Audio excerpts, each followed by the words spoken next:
Good morning student. SST के online class में आपका स्वागत है। हम लोग इस समय पढ़ रहे हैं सिविक्स में चैप्टर 4 संस्थाओं का कामकाज। आज हम लोग जो टॉपिक पढ़ेंगे वो है निर्णय लेने वाले। जैसे मैंने बताया कि सरकार जो भी काम करती है, जो भी शासन आदेश, कोई कानून या कोई भी चीज़ विज्ञापन जारी करती है तो उसे हम लोग विज्ञापन या विज्ञप्ति कहते हैं। विज्ञापन को जारी करने का निर्णय किसका है? ये किसी एक अकेले का नहीं होता बच्चों। कितना भी बड़ा अधिकारी क्यों ना हो, या स्वयं निर्णय नहीं लेता। ये ज़रूर अवश्य कोई उसके मंत्री द्वारा जो नियम है वही लागू करते हैं।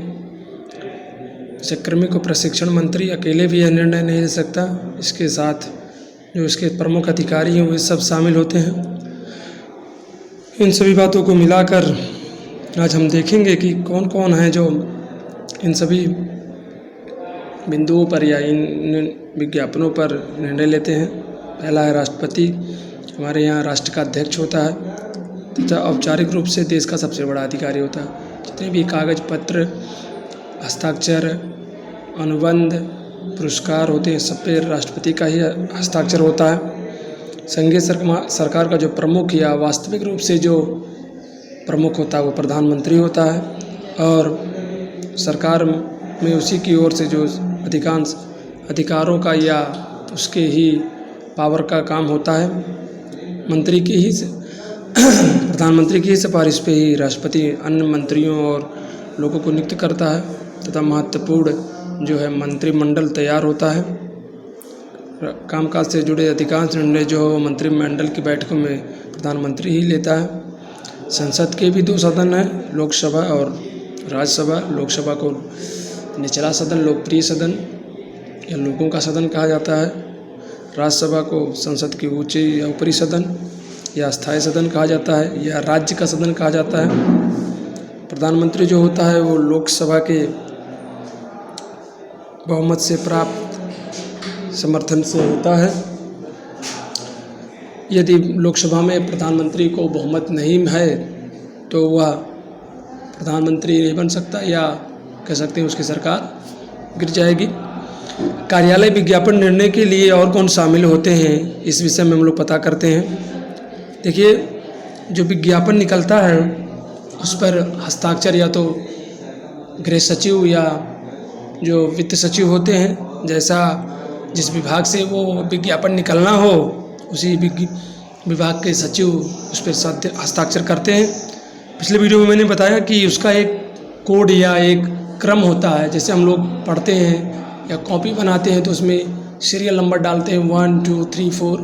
वैसे विज्ञापन जो निकलता जो विज्ञप्ति निकलती है बच्चों, वो भी हमारे यहाँ क्रम से निकलती है। यानी सरकारी जो भी विज्ञप्ति निकलती है उसका 1 2 3 4 या कुछ कोड होता है, ताकि जब भी हम उसे सर्च करें या खोजें, क्योंकि एक विज्ञप्ति निकलनी नहीं होती है, कई विज्ञप्तियाँ, कई विभाग होते हैं, कई विज्ञप्तियाँ निकलनी होती हैं। इसीलिए उनका एक कोड या एक नंबर पड़ा होता है, ताकि इन फ्यूचर में जब भी इन विज्ञप्तियों या विज्ञापनों का काम लगे तो वह आसानी से मिल सके। यह सरकारी आदेश एक लंबे समय का परिणाम था। सन 1979 में सरकार द्वारा जब पिछड़ा आयोग का गठन किया गया, इसकी अध्यक्षता BP मंडल ने की थी। इसके कारण ही इस आयोग का नाम मंडल आयोग पड़ा।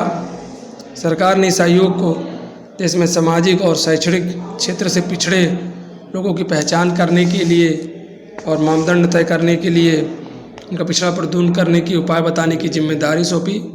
मंडल आयोग ने वर्ष 1980 में अपनी रिपोर्ट सौंपी, जिसमें ये सुझाव दिया गया कि उनकी सिफारिश थी कि सरकारी नौकरियों में और सामाजिक और शैक्षणिक रूप से पिछड़े वर्ग लोगों को 27% आरक्षण देना चाहिए। संसद में BP मंडल की इस सिफारिश की चर्चा की गई। कई वर्षों तक बहुत से सांसदों और पार्टियों ने आयोग की सिफारिशें लागू करने की मांग की।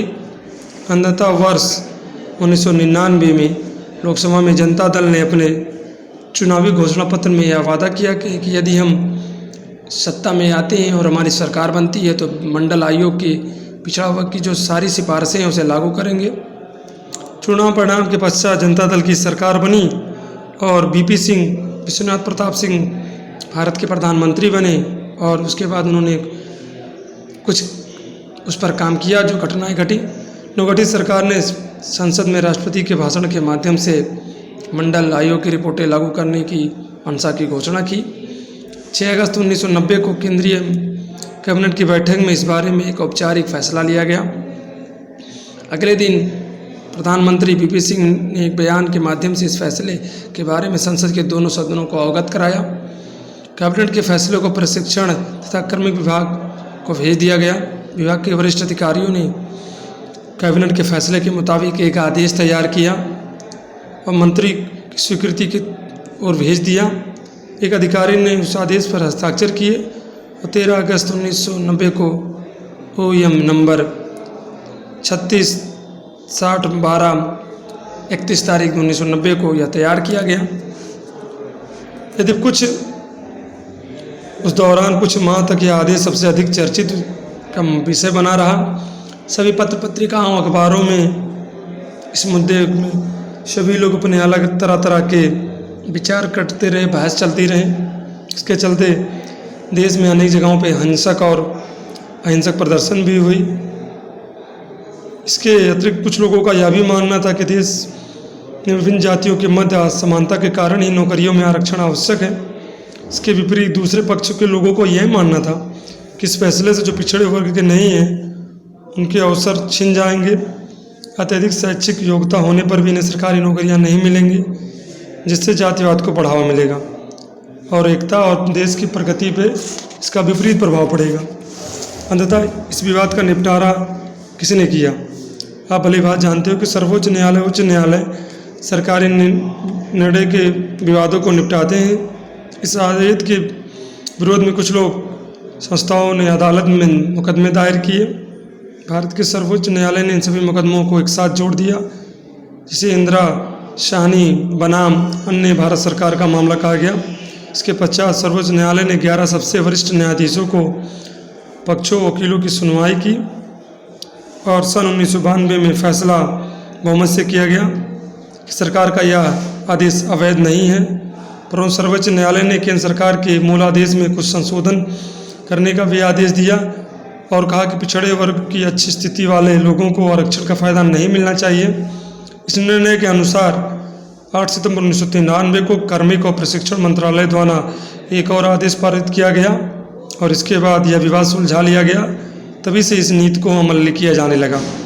आज हम लोग का अगला टॉपिक जो है वो है राजनीतिक संस्थाओं की आवश्यकता, जिसे हम लोग अगले वीडियो में पढ़ेंगे।